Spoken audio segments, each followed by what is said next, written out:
कहते हैं चोर चोरी से जाए पर हेरा फेरी से न जाए। वही हाल चीन का है। चीन ने पूरी दुनिया में बीआरआई प्रोजेक्ट के जरिए अपने करेंसी को लेकर भी एक बड़ी चाल चली थी, लेकिन इस चाल को भारत ने बड़े ही तगड़े ढंग से गिरा दिया और न सिर्फ चीन को रोक दिया बल्कि चीन के खिलाफ भारत को बड़ी जीत भी मिल गई। तो वहीं दूसरी तरफ चीन ने अब सीधे सीधे रूस से पंगा ले लिया और वो भी S-400 के मामले में। तो सबसे बड़ी खबर, आखिरकार पुतिन आ रहे हैं भारत और रूस ने बचा लिए भारत के $4 बिलियन। जानेंगे इन खबरों को विस्तार से। बात करें चीन की, तो चीन एक ऐसा देश है जो गुपचुप रणनीति बनाता है और बड़ी लंबी रणनीति बनाता है। चीन को अगर कोई समझ पाया है तो वो भारत है। आपको याद होगा बीआरआई की परियोजना को लेकर चीन ने लगभग सभी देशों के साथ संपर्क किया, यहाँ तक कि भारत को भी बीआरआई प्रोजेक्ट में शामिल होने के लिए कई बार रिक्वेस्ट भेजे तो कई बार दबाव बनाया, लेकिन भारत चीन की बीआरआई प्रोजेक्ट में शामिल नहीं हुआ और इसका फायदा अब देखने को मिल रहा है। दरअसल चीन की बड़ी प्लानिंग थी कर्ज देकर न सिर्फ दूसरे देशों में अपनी पैठ बनाना, उनकी जमीन का इस्तेमाल करना, बल्कि एक बड़ी योजना ये थी कि अमेरिका को टक्कर देने के लिए चीन इन्हीं देशों का इस्तेमाल करना चाहता था। अभी दुनिया भर में अमेरिका का डॉलर, जिस पर दुनिया व्यापार करती है, डॉलर का ही चलता है और डॉलर को बहुत बड़ी मान्यता मिली हुई है जो अमेरिका की सबसे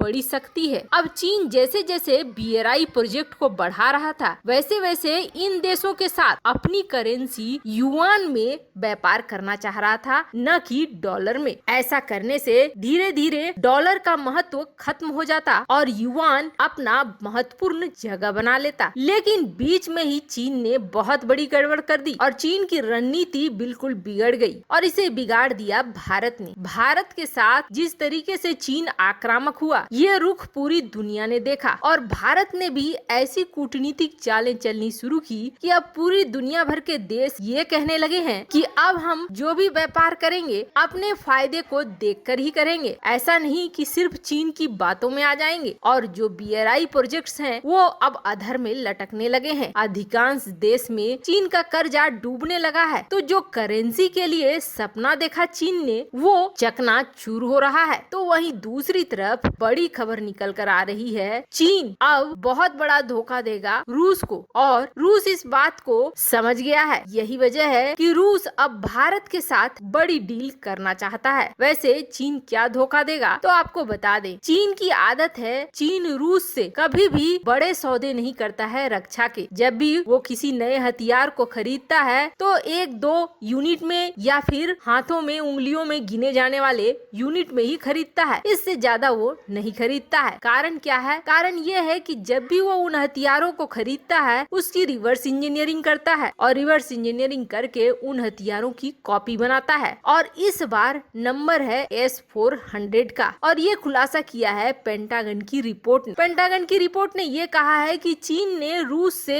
S-400 तो ले ही लिया है, चीन रूस से S-500 भी लेना चाहेगा और ये देने के बाद चीन के साथ बहुत बड़ी सफलता मिलेगी, क्योंकि चीन इन दोनों की रिवर्स इंजीनियरिंग करेगा और रिवर्स इंजीनियरिंग करके कोशिश करेगा मिसाइलों को बनाने की और इस तरह के सिस्टम को बनाने की, जो कहीं न कहीं रूस को बहुत बड़ा झटका देगा डिफेंस सेक्टर में। वैसे आपको बता दें, रूस के भी कई एक्सपर्ट इस बात का खुलासा कर चुके हैं कि चीन इस तरह की हरकतें करता है और चीन कभी भी डिफेंस के क्षेत्र में एक विश्वासी सहयोगी नहीं हो सकता है। यही वजह है कि रूस ने सुखोई 57 की जो परियोजना थी उस परियोजना में चीन को शामिल नहीं किया। चीन अभी भी ये कहता है कि मैं पैसा लगाने को तैयार हूँ, लेकिन फिर भी रूस इस परियोजना में नहीं शामिल कर रहा है चीन को। तो वहीं दूसरी तरफ भारत की हर संभव मदद कर रहा है रूस, जैसे कि भारत के $4 बिलियन अब रूस बचा रहा है हर साल। अब ऐसा कैसे हो रहा है तो आपको बता दें, दरअसल भारत एक स्पेशलिटी स्टील का इस्तेमाल करता है। ये स्टील की खास किस्म होती है जो खास धातुओं से मिलकर बनाई जाती है, जिनका इस्तेमाल हथियारों के निर्माण में, टैंक का निर्माण में और कई तरह की धातुओं और चीजों के निर्माण में किया जाता है। इसके लिए हर साल भारत खर्च करता है $4 बिलियन और इसकी बड़ी मात्रा आती है चीन से। चीन इसका जबरदस्त फायदा उठाता है, जहां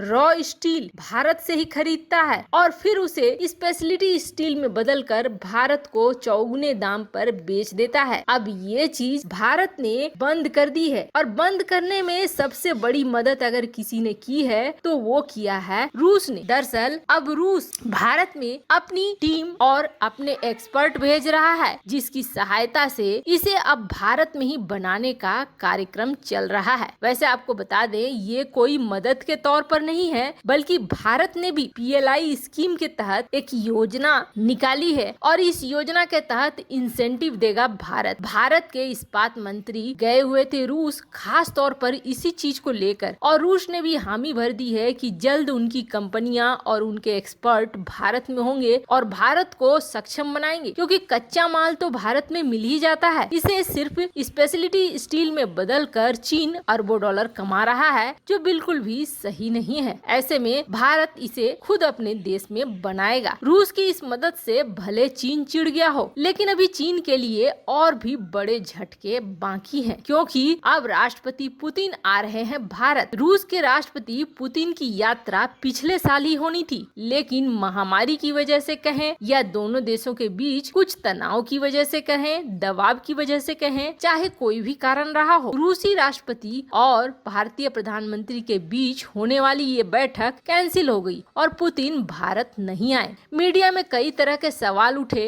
कि अब रूस भारत के से दूर होता जा रहा है और दोस्ती दोनों देशों के बीच खत्म होती जा रही है। लेकिन अब ये कहा जा रहा है कि प्रबल तौर पर निर्णय हो चुका है कि भारत आएंगे इस साल राष्ट्रपति पुतिन, और इस साल जब भारत आएंगे तो और भी बड़ी बात होगी। बड़ी बात ये होगी कि राष्ट्रपति पुतिन और PM मोदी के बाद बीच 10 साल का एक रक्षा सौदा फाइनल होगा और ये रक्षा सौदा बेहद महत्वपूर्ण होने वाला है, क्योंकि अमेरिका बार बार मना कर रहा है भारत को रूस से हथियारों को खरीदने से। अमेरिका यहाँ तक कि प्रतिबंध लगाने की धमकियां भी दे रहा है, लेकिन चीन से तनाव की वजह से अमेरिका अभी भारत पर कोई रिस्क नहीं लेना चाहता है। ऐसे में भारत ने भी साफ तौर पर ये कह दिया है कि चाहे कुछ भी हो, चाहे कोई दबाव क्यों ना आए, हम रूस के साथ डिफेंस समझौते को तोड़ेंगे नहीं और रूस के साथ रक्षा संबंधी डील आगे भी होते रहेंगे। भारत के इस साफ सुथरे कहने के बाद यही उम्मीद जताई जा रही है, जब राष्ट्रपति पुतिन भारत आएंगे तो कुछ ऐसा सौदा होगा जो काफी बड़ा होगा और